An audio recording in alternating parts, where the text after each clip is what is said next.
So, guys, a broken heart can definitely leave you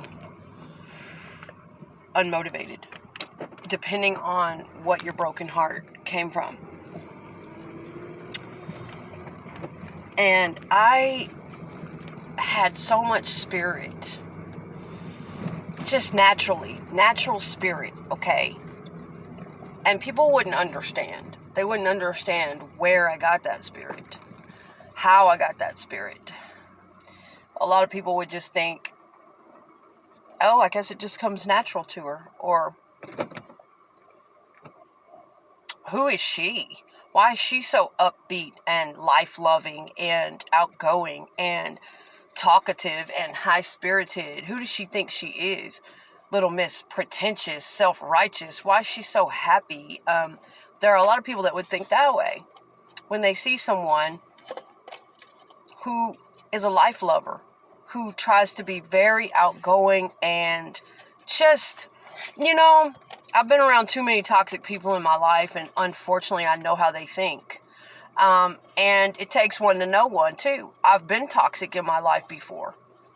I was raised in a pretty bad background of dysfunction and abuse and addiction, and there were some bad patterns growing up, and I was wired like that for a long time. I know people's mindset because I've been there. I've had that same mentality before I got help, before the years of emotional and spiritual growth and hard work in therapy and commitment to my own emotional and spiritual growth, wanting to outgrow those fucking bad thinking patterns. And, people are like, oh, well, that doesn't make you, just because you applied yourself to therapy and you this and that. No, it fucking doesn't. But it does make you a better person when you decide you don't want to hurt other people anymore. When you decide, and I remember when that awareness came to me. I remember the age I was at and everything.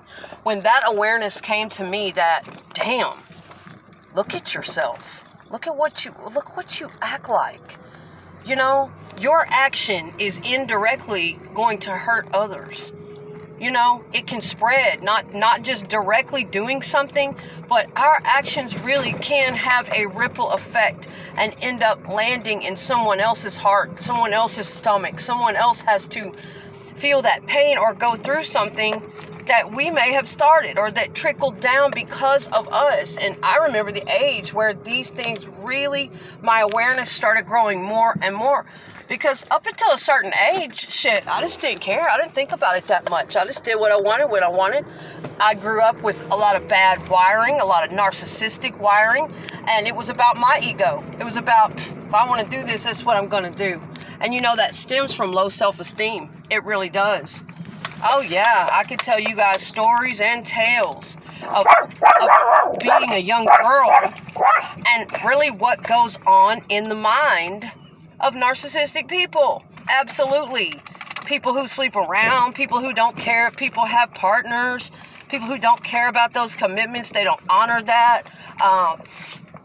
People who they just have that attitude of, I don't care if you have a man, I don't care if you have a woman, I'm going to take them. If I want to do this, I'm going to do that.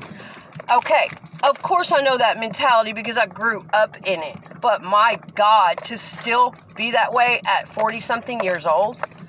Absolutely not. And that's the shocking part, is when you get around people that are still in that mentality and they haven't ever had the awareness. They haven't ever had that wake-up point yet and said to themselves, I don't like me. I don't like this. I don't want to be this person, okay? And I'll tell y'all what did it for me. What really started kicking that awakening, you can call it, awareness, you can call it, where it really started occurring to me how my damn behavior was not only going to start coming back on me, how much suffering I was going through, but how it was indirectly going to affect a lot of other people too. It was because of suffering. Absolutely. It was because at that time in my life, it was because of terrible heartbreak. I mean, I was living pretty well back then. It wasn't that I was struggling too bad financially no, I pretty much had everything I needed and wanted in that respect back in those years. But I was going through a terrible heartache. And someone was treating me pretty badly, pretty neglectfully, you know? And it's no big deal. They were honest about it. It was what it was. But my heart was hurting. I was suffering. And I was thinking, this doesn't feel good.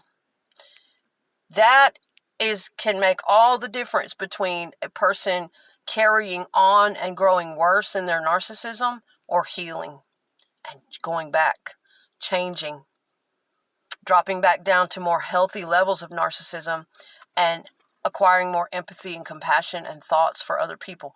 That moment right there, that is when the change occurs. That's the difference, and that's what can make all the difference.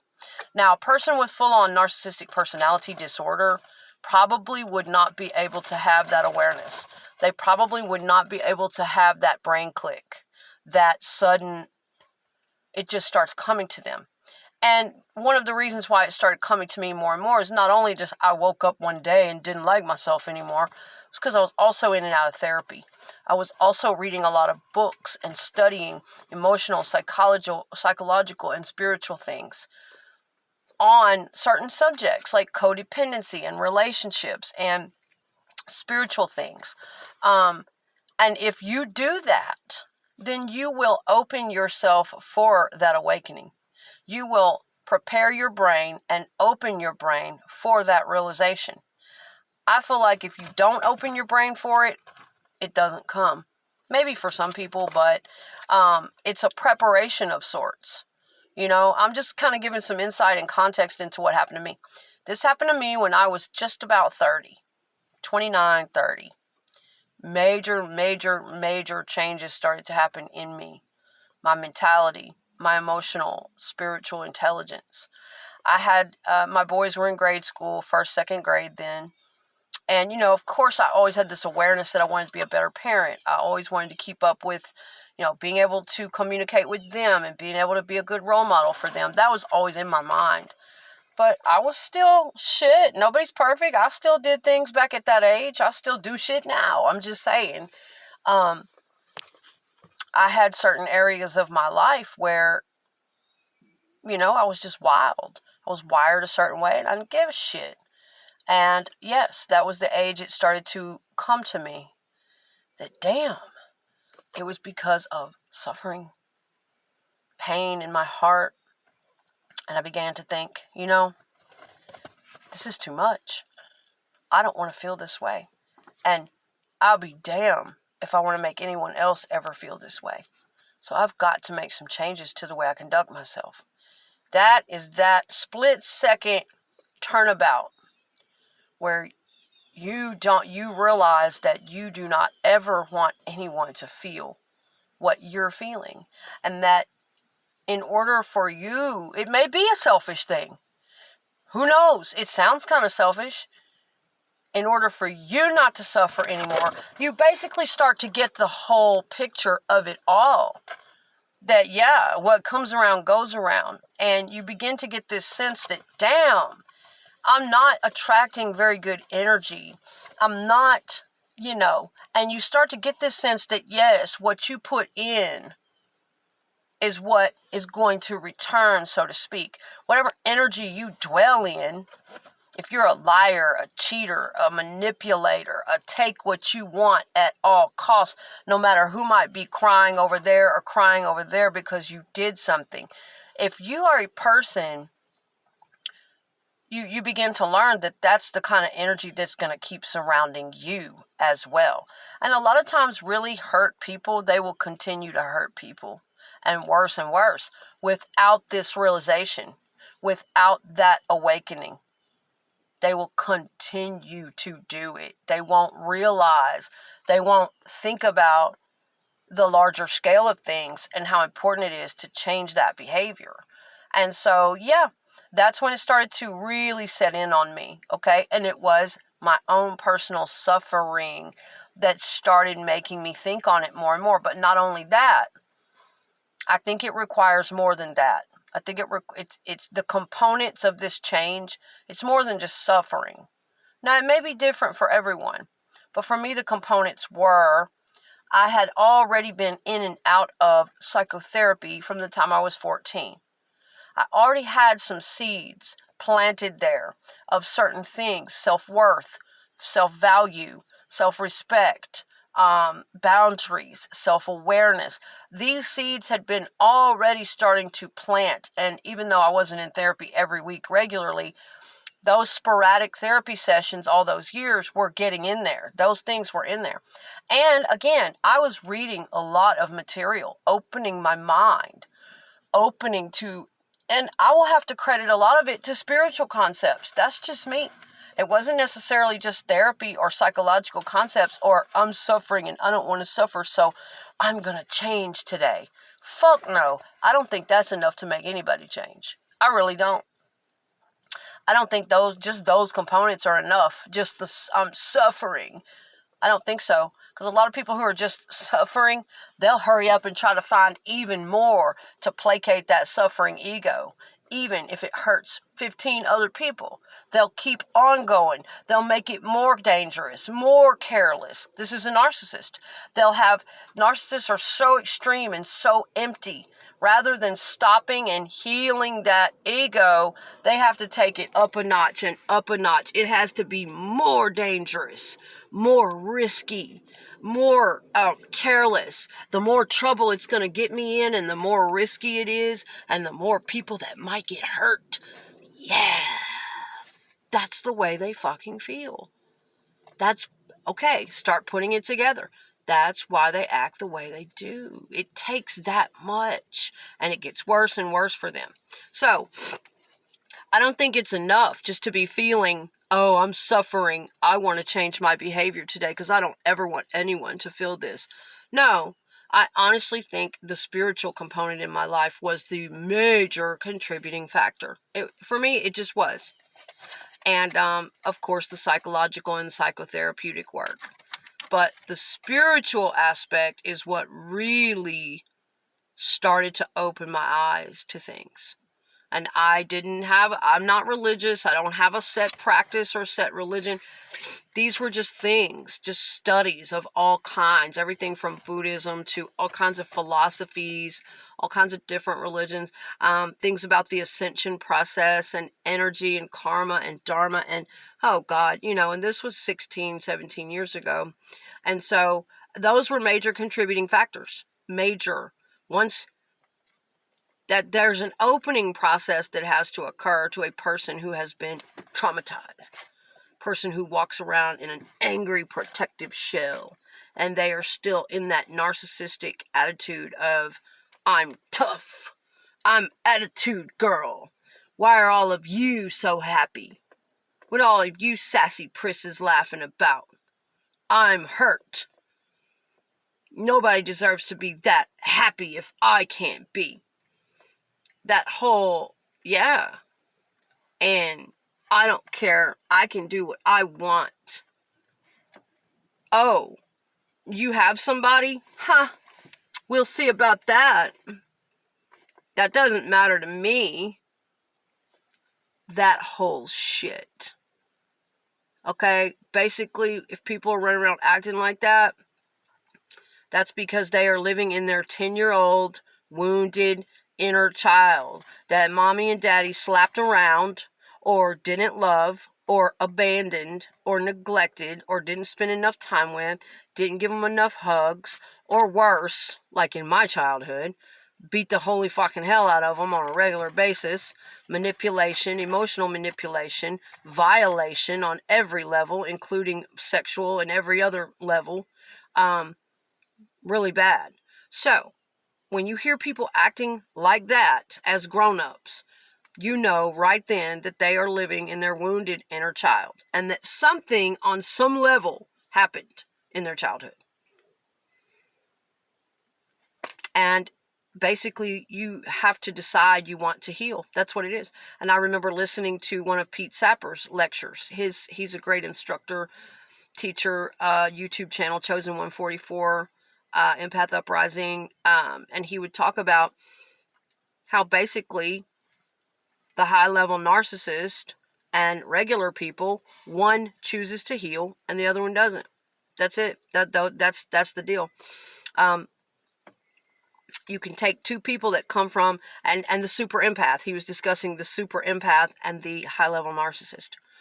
Which to me, really, a super empath is just a person who, yeah, they have empathic qualities, but on a more pronounced level because most of them came from trauma. And the difference between is that they decided to heal. The only difference is they decided at a younger age, I don't want anybody to ever feel this. They decided to think of others and include that in the change. And the high-level narcissist doesn't. They don't ever think, I don't want other people to feel this. All they can think about is how they feel. Okay, so those are some of the differences. And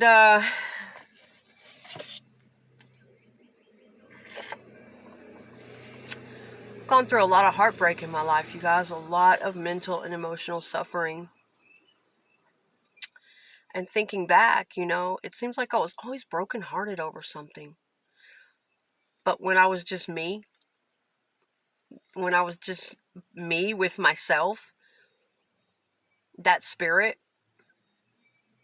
that's what I was talking about in the beginning of this video. How did I get that spirit? What did I have to go through to get it? That's what I'm saying. People would have never known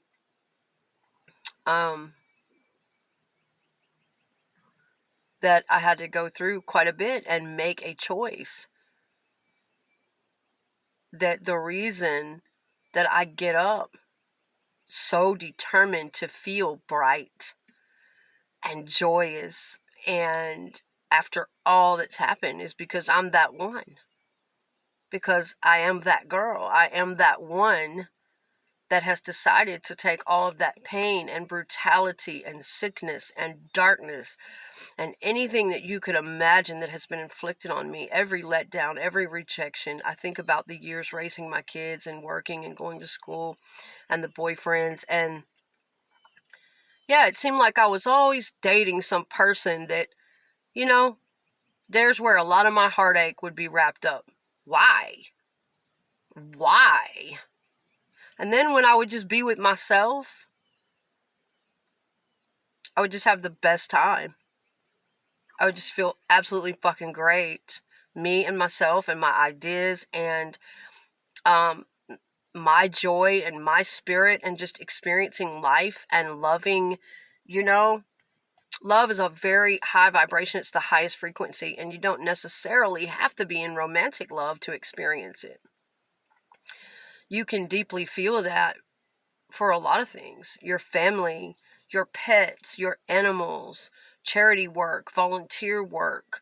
You can pour your love and your heart into so many things. And that's that spirit that I have been working to get back to. Because romantic love can come in and take that away from you.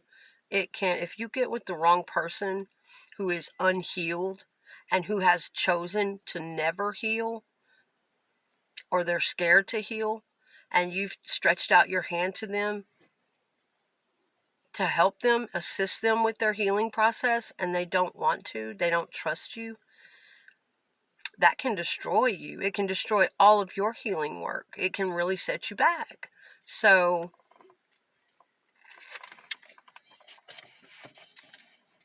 it really hurts to get over something like that too. But it's not the end all be all.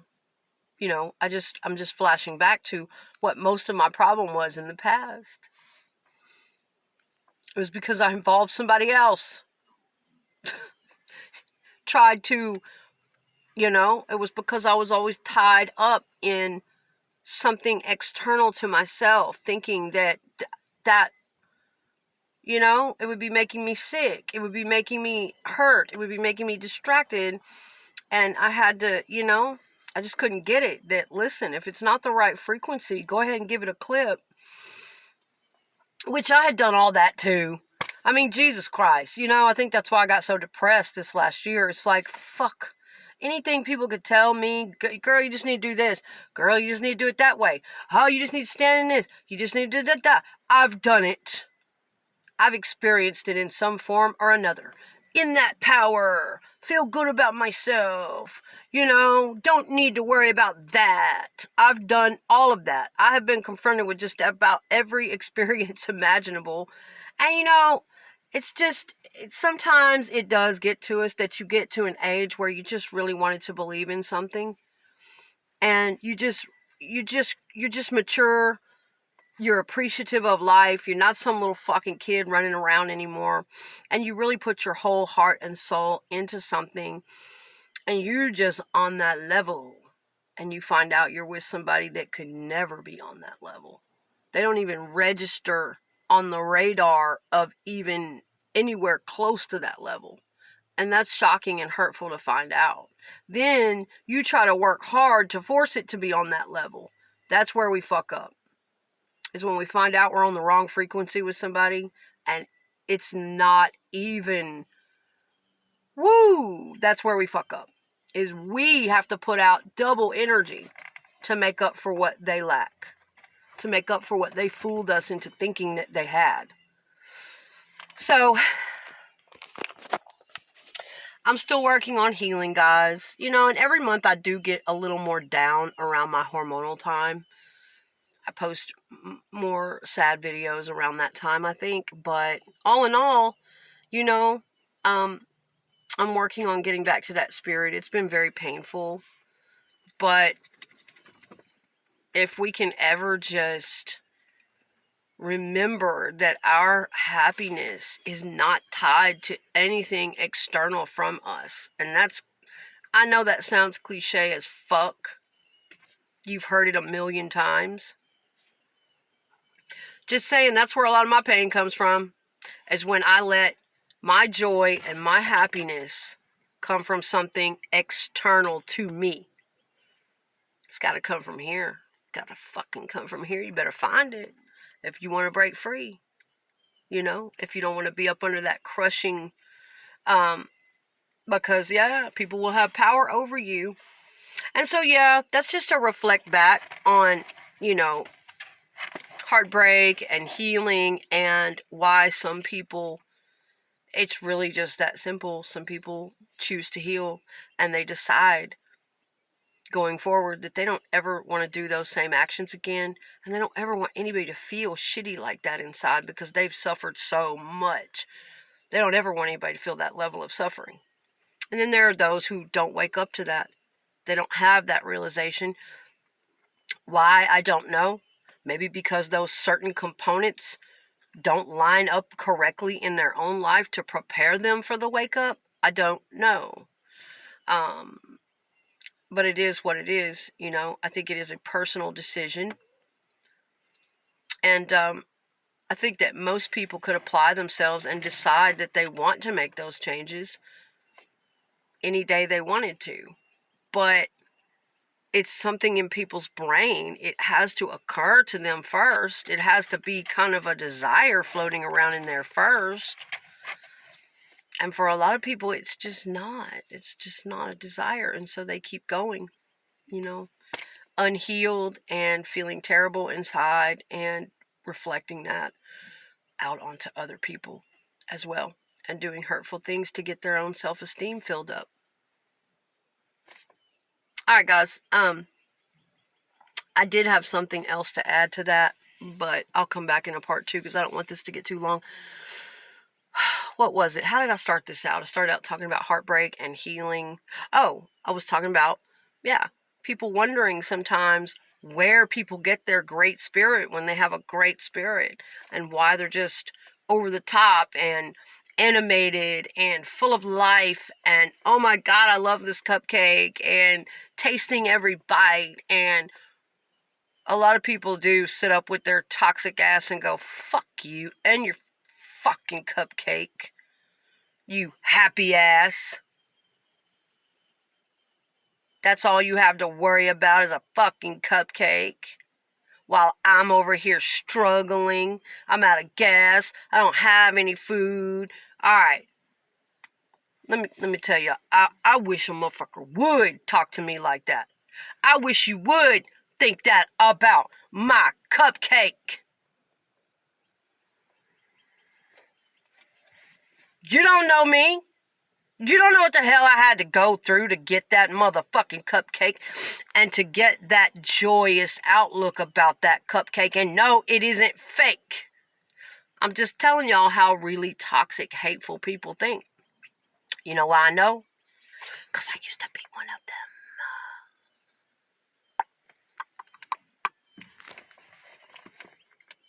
Until you have that click, until you have that awakening, that occurrence in your mind that you do not want other people to feel badly because you do. You do not want other people to feel badly or suffer because you are. Until you have that click that it's your responsibility for you, not anybody else's, okay? And all of that was a part of my life in my mid to late 20s. All of that turnaround, all of that awakening, all of that occurring and changing. Yes, I used to think exactly that fucking way. Toxic people hurt people, will hurt people.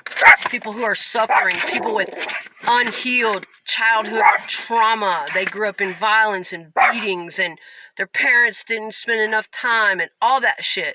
People with all that pain who are not going to therapy. They're not doing the healing work. A lot of people don't know how to do the healing work. They're like, are you fucking kidding me?